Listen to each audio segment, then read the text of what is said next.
I think everybody's now returned from the comfort break, so we'll make a start. Welcome to the extraordinary council meeting. First item on the agenda, apologies for absence. Can we take them as written from the original one? Yeah. Are we all okay with that? 2, declarations of interest. Do we have any?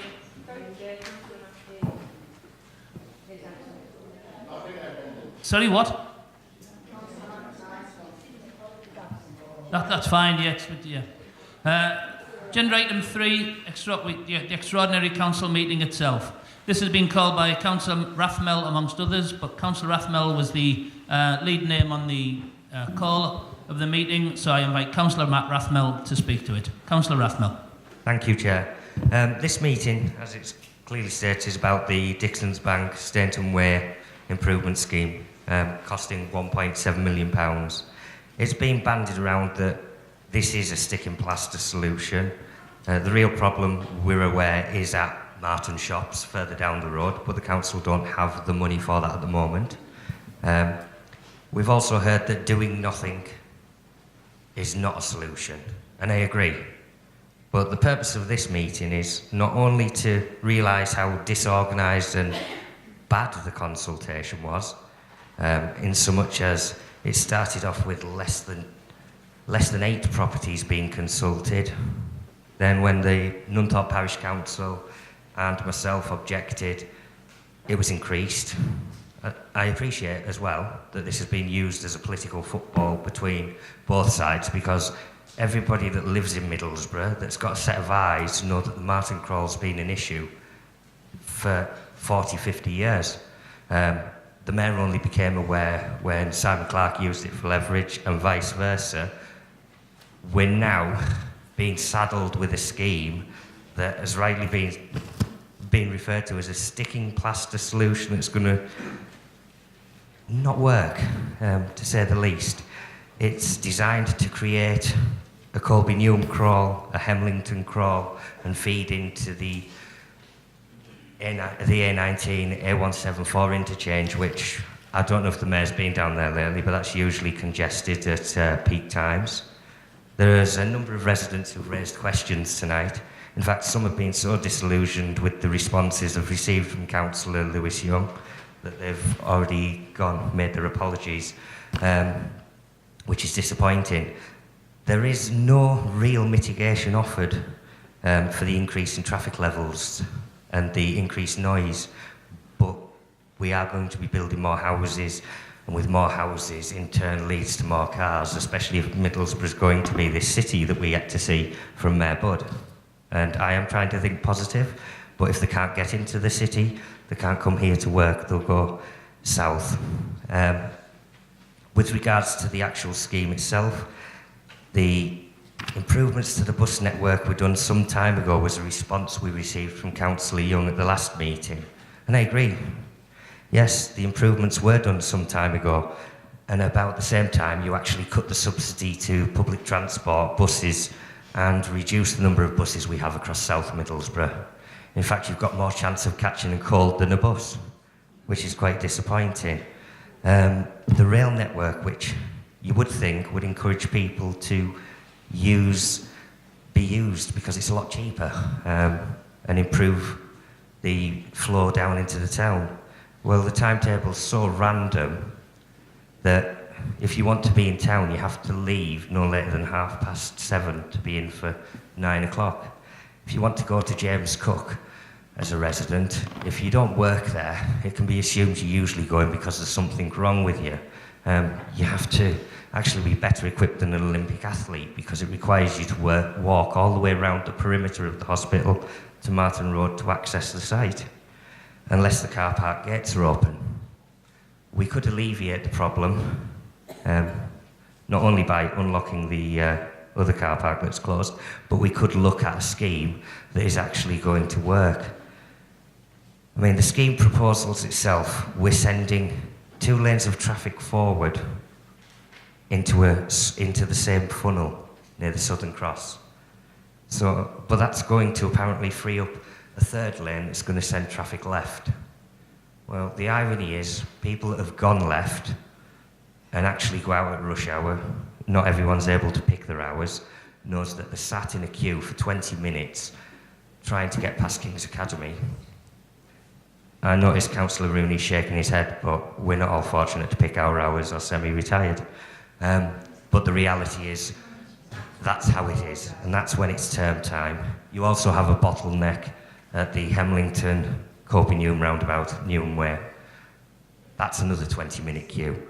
People would rather fight 20 minutes going straight down Martin Road and join the A174 there, rather than carry on and go left and join a queue that's going to be the same time.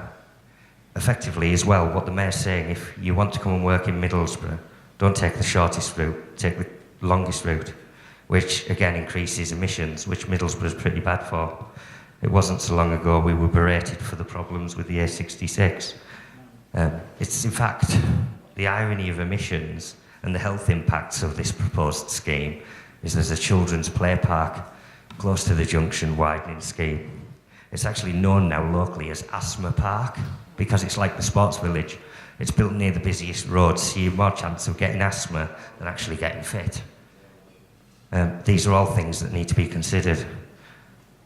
And I just think that the Mayor needs to wake up, perhaps try a staged improvement scheme, because when we had the very first ever meeting at Martin West with highways, it was like a new phenomenon when it was suggested that an intelligent traffic light system was introduced at Dixon's Bank to the highways officer present. And he actually thanked the person for raising it. The people looked at each other with a blind stare, shocked that you would actually be so ill-equipped you hadn't already considered it. And we appreciate that with all the various reports you've had produced, all of the various diagrams you've had produced and data that you've collated, yes, you've put them in a comprehensive report, but again, as has already been pointed out, you've ignored the caveats, and that's the frightening bit. At what point do we stop burying our heads in the sand, look at a more cost-effective solution, because the staged ones that the residents have put forward could actually see a difference to the Martin Crawle Dixon's Bank without the negative impact on people that live and play around that area. I mean, I know one of the other proposals that was commended at the last full council, which I don't know how it could be commended, was the provision of a bike to alleviate the pressure on the Martin Crawle. Well, unfortunately, I haven't heard many people in Nunthorpe looking at a £500,000 house commending the fact they're going to get £250 towards a push bike. It doesn't really leave them place to go anywhere as well, because we have a really bad cycle network in Nunthorpe. But these are things that we could expect to see had it been considered thoroughly. A £250 voucher towards bus services, great, let's have the buses first though. I know it's not Councillor Young's fault. Councillor Young's come into this recently and he's been dealing with infrastructure. Many of the failings have been failings that have occurred under the watch of Councillor Charles Rooney, including the reduction in the buses and the poor attention to road network, otherwise it would have been picked up sooner.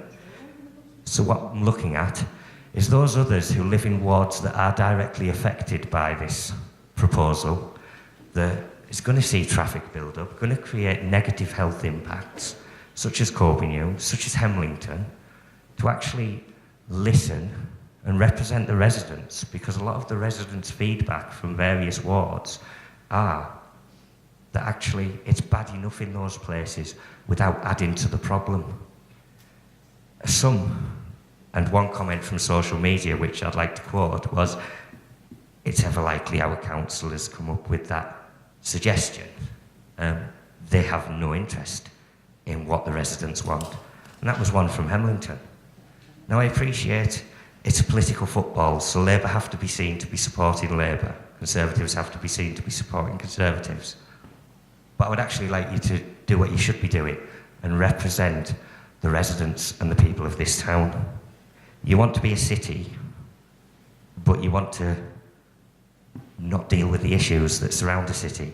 You want to put forward a rather lavish, expensive scheme, that's going to be a sticking plaster solution. It's not going to have real effect. It's also not going to really do much to help the traffic coming out of town in the long term. So perhaps I could open it up to the floor, Chair, for members to discuss the issue, because I think it does affect a lot of wards, because it's going to feed traffic directly into Ackham, Hemlington, Martin West, Corby Newham, and that's just the tip of the iceberg. Thank you, Chair. Thank you. Councillor Hobson, Chris Hobson. Thank you, Chair. I've got to agree that this is a very small solution that isn't going to affect the Martin Crawl. We're wasting money. It is, you want people to turn left onto Stainton Way. People are not going to do that because they do know that when they get to the academy, they're going to be in another crawl. And when they get further on, and if they're going Stainton Way, with all the houses that are being built there, they're going to be in another crawl. Now, I know that this is a difficult situation. We haven't got much land where we can actually put a new road. I know Redcar have built on the land that we needed for a bypass, so that's gone. But we need to put our heads together and think of something that is better than this. The crossroads, where we're going to tweak the traffic lights, is supposed to be going to make a big difference. I agree that may make a difference, but let's do it now. We keep saying we can't do it now because we have to wait for it all to go together. But let's do it now. Let's see what that tweak will, whether that will make any difference whatsoever. There's some land at Stainton Way where we can maybe open up the Stainton Way itself and make that road better. But doing Dixon's Bank is not a solution. It really is not a solution. I'd like to thank all the people that have come and asked questions tonight. I think that is lovely that we have got a lot of people come to be interested in the council and the way things are run and to ask their questions. So I'd like to thank all of those, whether it be in the green spaces, what it is. It's just nice for people to come and take an interest. Thank you, Chair. Thank you, Councillor. Thank you, Councillor. Councillor Jacob Young. Yeah, thanks. Just to touch on something Councillor Hobson's just said about getting our heads together and trying to find a better solution.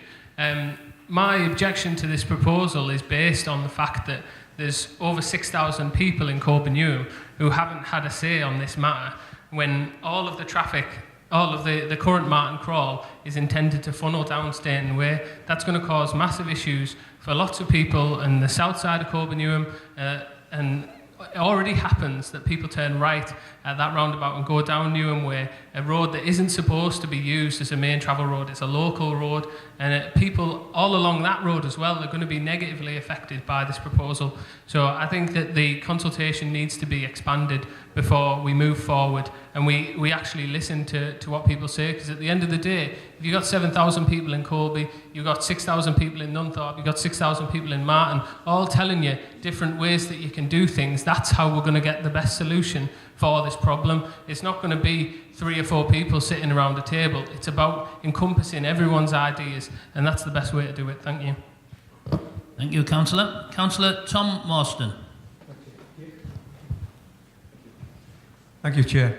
For years, decades, every development in South Middlesbrough has had objections from councils in Martin West and Nunthorpe to the traffic problem. And each time in development, the report from an engineer has said this will have no effect on the traffic. We do have an effect on the traffic. It's hitting us now, seriously. The solution put forward for Dixon's Bank depends on motorists voluntarily turning left. It's not guaranteed. I'd like to say, I'd love to see it work. I've got my doubts. We have Simon Clark, Middlesbrough Council, and Ben Houghton are working together with regards to having the route declared a major road network, which would bring in investment from the government. I'd like to ask what progress has been made in that. major road network scheme? And one final question is, what pollution surveys, if any, have been taken on Stoke Road outside of Capel Cook School? Thanks, Chair. Thank you very much. Councillor? Thank you, Chair. I've recently been in Europe and it was being mentioned about intelligent traffic light systems. I was recently in Belgium and it's a simple thing. When you hit a set of traffic lights on green and you keep at the speed limit, the next set of traffic lights, never guess, they're on green. And you keep going, keep at the speed, you go green, green, green. That's a very simple solution to this problem. The problem you got, the traffic lights do not talk to each other in this town.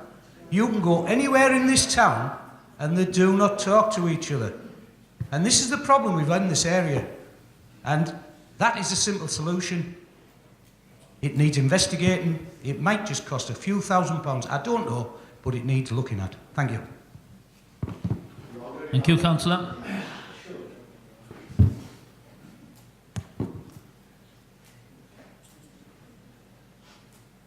Okay, it doesn't look like anyone else wishes to speak. Councillor Young, would you wish to say anything? Yeah, on the major road network, we've submitted it to government and it's up to them to make that decision. So we are still waiting for that decision to be made. I can get some more details about the pollution surveys to you as well. I'm just keep it very short here. The view of Middlesbrough Council, which is supported by the IROP report, is that the process, the scheme, the mitigations are sound and should be implemented as part of a wider highways package. Thank you, Councillor. Okay, there's nobody else wishes to speak, so Councillor Rathmell, I'll invite you to close the meeting. Thank you, Chair. It's disappointing that my Labour colleagues didn't want to introduce something positive into the debate, although it's not surprising. I suppose we're going to be kicking this political football into the long grass because it doesn't agree or sit pretty with yourselves. Well, unfortunately, it doesn't sit pretty with the residents of Nunthorpe, Marton, Corbingham and Hemlington. So it won't be the end of the issue. Yes, you'll plough ahead. Yes, we'll be having the same debate in 5 years' time. In fact, we'll be having it in 10 years' time. I appreciate you've had to rejig your executive mayor, Bud, and put people more qualified onto the road network. Unfortunately, I don't feel that you actually check the qualifications against the remit of the role. And as such, we're still in this same predicament. We've got residents that don't feel as if they've been consulted and many that haven't been consulted. We've got no reference to the pollution reports and no information provided about them. All we do know the negative impacts that playing near a busy road have. If the Dixon's Bank scheme was such an important brushing project for the mayor, then perhaps he would have removed the piece of wood, the 2x4 that's been holding up the crash barrier for the last 6 years, and put the crash barrier back in place. But alas, no. Despite numerous one-stops, that was neglected. In fact, Nunthorpe's normally neglected, as is Marton, and many other areas that don't have a Labour councillor. It's sad. It's sad, and it's a sorry state of affairs.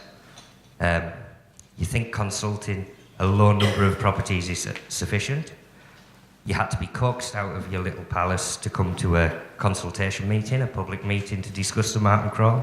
And frankly, people are still waiting for you to respond to them because it was past the night session, which meant we heard nothing from you, if much at all. The residents are still waiting for consultation responses, although they were promised by both Mayor Budd and Councillor Lewis Young that they would receive a response. Perhaps we'll get the letter after the scheme has been implemented. Either way, it's a very, very sad state of affairs when we have no reliable bus service, inadequate cycle network throughout Nunthorpe, and you just want to offer bike vouchers and bus vouchers and encourage people to use the invisible network. Well, perhaps, I know Nunthorpe's high, but we don't live in the clouds. We ask the mayor perhaps doesn't and considers this issue again.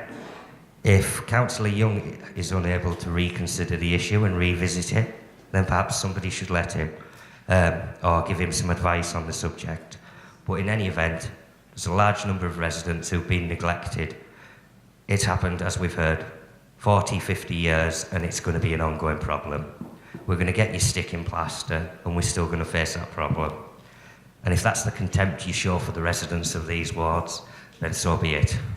You ever wonder why they show the same contempt for you? And at that point, Chair, I'd just like to close the meeting, because I think the extraordinary meeting debate responses have been inadequate from the Labour group. They've been inadequate from the Mayor. I think it's embarrassing that we have a Mayor who hasn't got the courage to stand up and speak. I appreciate he said he's not involved in the running of the town recently, an employment tribunal, but in any event, it's not acceptable that he won't speak on the Martin Crowe. Councillor, this isn't relevant to the debate, so I'll ask you to withdraw those comments. Right. Okay, the meeting is now formally closed, but before I close the meeting... Not really, no, because I did offer people the opportunity to speak before I brought Councillor Rathmell in. There is just one point I would like to clarify that has been raised tonight. All papers for all committees are issued to all councillors on the committees 5 clear days before the meeting. So that's not 5 days, 5 working days, 5 clear days. So that's not counting the day they're issued and not counting the day of the meeting. So I would like to reiterate that. I would also like to reiterate that all papers for all the meetings are available online to all councillors, and any councillor who knows they've got a meeting coming up and hasn't received their papers, if they make a phone call to the office, if they haven't received them within 3 or 4 days of the meeting, if they make a phone call to the office, the papers will be emailed out to them, or they can come in and collect them. So it's just a point of clarification. I think we need to be saying it because there has been 1 or 2 comments made tonight about papers not being available, and that isn't the case. All papers are available for all meetings. Chair, point of correction. That's and with an evident... Councillor, Councillor, point of correction. Councillor, I am not letting you speak. It's evidenced and documented that these papers are not received within 5 working days, let alone 1 or 2. Councillor, I am not letting so please stop telling untruths. I think people around in this chamber know where the untruths come from, Councillor. That's all I'm going to say. And with that, I will close the meeting. Thank you.